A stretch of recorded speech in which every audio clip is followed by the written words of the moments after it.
we are going to execute a NS program simulator right now, and we are going to use a TCL commands or TCL scripting language to do this.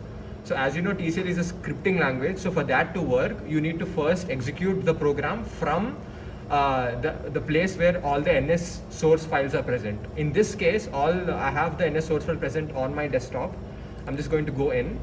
It's okay. It's already open. All right. So these are all the files that you get once you uncompress the tar folder that you get from the NS website. So now to write the program. So I suggest you use a good text editor so that you won't have any indentation problems.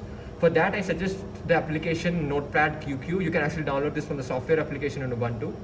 Once you download it, you have to launch it, and this is how the interface looks like.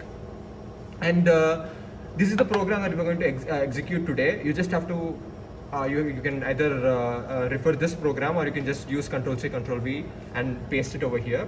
Once you paste it, make sure that you, the directory where you save this folder is inside the NS directory. It has to be there. This is important. So once you do that, once we have our, as you can see, here is our TCL file. So this TCL file is executable file. So let's execute this now. So in order to do that, you have to open the terminal from this folder. You can either right click here and open terminal here, or you can open terminal and CD into this directory. I suggest you do this because this is more easy. Open the terminal from here. As you can see, though, it's open from NS Alinon 3.33. So now we have to execute the TCL file. Now, as you know, TCL is a scripting language, so it's very easy to execute it. All you have to do is give the command ns and type in the name of the file. In this case, it's nslab1.tcl. So nslab1.tcl. So this is the command that you give. And the reason why I gave ns here is because we are calling the, in general sense, if this were a programming language, we call the compiler.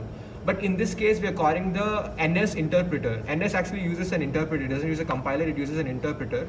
So if you actually if you uncompress the NS star file using Python, then this will work. But if you did it using WAF or Bake, as you can see, we have a folder called Bake here. If you did that using Bake or WAF, then the commands will vary a little bit, or else it's going to stay the same. So I suggest you use Python to uncompress the file. The command that you give to uncompress is ./build.py, and it's going to run this, and it's going to build the NS application for you in your system. So once you do that, now your system is ready to execute the NS command. So nslab1.tcl, and once you press enter, it's going to open the NAM application here, and it's going to show you how the simulation works. So this simulation, you can edit it using this. As you see, the reason why the first command is what enables the NS interpreter to open the NAM simulator. So NS and NAM work hand in hand here for the simulation to work properly. So this is the simulation that we have generated. You can either fast forward it using every iteration. Now, the reason why I said interpreter was, if you observe, every single statement here gets executed individually. It doesn't get executed all together.